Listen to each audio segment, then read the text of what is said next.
Absolutely. Well, and I think in that context, maybe this is a good place for us to segue into this issue of Casa Arabe. So, in this respect, I think a lot of people don't quite understand or know about Casa Arabe. What is the mission of the Casa, and then what is it actually? What are some of your all's current initiatives that you're pursuing? Okay. First of all, I have to explain. Casa Arabe belongs to a network of other casas. Casa is house in Spanish, and all of them they are depending in very big measure from the Ministry of Foreign Affairs. We are instruments of public diplomacy of the Spanish Ministry of Foreign Affairs. We have 6 casas, mainly of the majority are geographical. They are Casa Arabe, but we have as well Casa América, Casa África, Casa Asia, Casa del Mediterráneo, and the only one which is not geographically limited is Casa Sefarad, which is for Jewish affairs, and we are integrated into this main network. The main objectives of Casa Arabe are 2. One is, of course, to promote relations between Spain and the Arab countries in both ways. Yes. But the other one is as well to try to explain and bring the cultural heritage of Arab world into Spanish people, because we were saying before that we had a very special connection in history, but unfortunately there is a lot of ignorance today in Spain about Arab affairs, about Islamic affairs.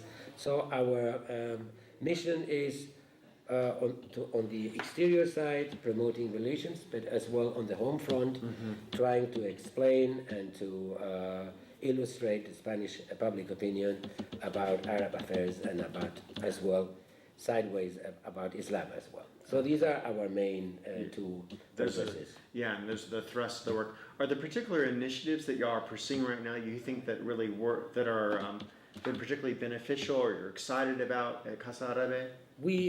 Our line of work has 3 different domains. One is the culture, the second is the economy, and the third is governance.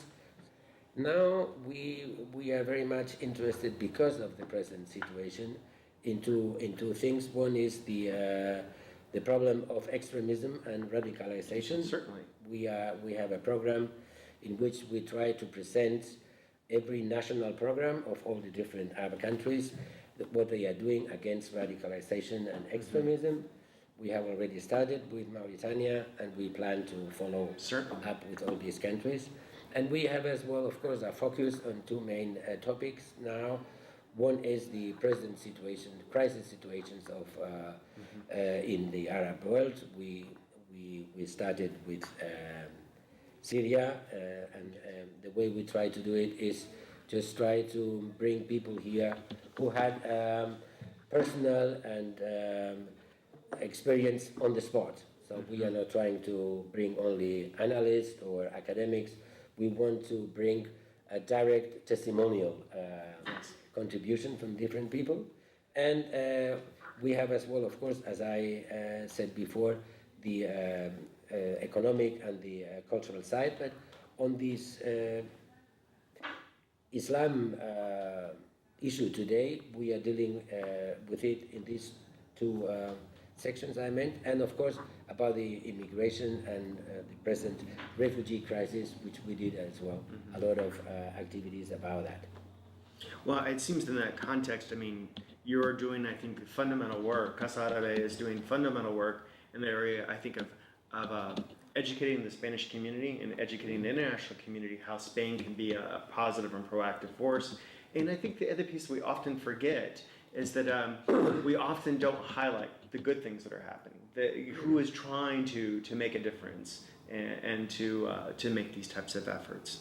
I'm happy to report later on today we'll be visiting with one of the authors that's connected to Casa Arabe, Daniel Gil, who has a text on Madrid, and it's kind of it's Arabic and Islamic origins. So we'll be including that interview. But I think that's another critical part of your work too, is, at least as a scholar I see, is that you're promoting and helping scholars to continue to advance this research and this intercultural affairs. And I think, we don't want to have any kind of misconceptions about it where, that these were perfect times. Absolutely not. I think it's both the best of times and the worst of times. But I think if we highlight the full range of these experiences, we have a much better interpretation and understanding of history, and then also what's cast upon us, because I think sometimes maybe we could learn a little bit from history, the best times. Absolutely. We are, for example, organizing this year a course about Al-Andalus for foreign students. It will take place in July with all the academic capital that we can get in Spain, which is not negligible. And the important thing about that, you were perfectly right in saying this.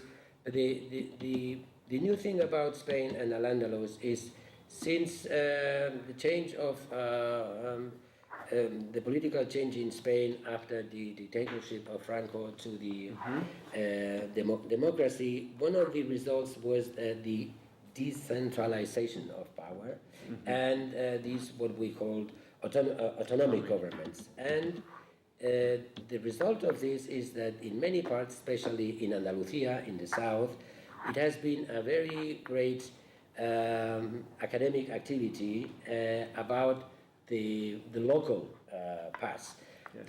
And the implication of this is that in the 30 or 40 last years, the amount of academic work which was done in Spain about Al-Andalus period was enormous if you compare with the previous times. Certainly. So that we believe that because of language, this academic contribution of Spanish scholars to the history of Al-Andalus is not well known, and that's the reason why we are trying in Casa Arabe to promote the dissemination of this academic work, and we are organizing, of course, academic activities in English, because that makes easier for this work to be known in the world, because it has been a lot of archaeological, historical archives, and we believe that this is really, it has brought new elements which have a big meaning in interpreting this period. So this is another of our lines of work to promote the scholar activity of the Spanish universities, and to make it known to the world academic community. Absolutely. Well, thank you for your time today and visiting with us. I know you have a busy schedule. We're excited to be working with you. Thanks again. Thank you very much for your interest in Casa Arabe. Thank you very much.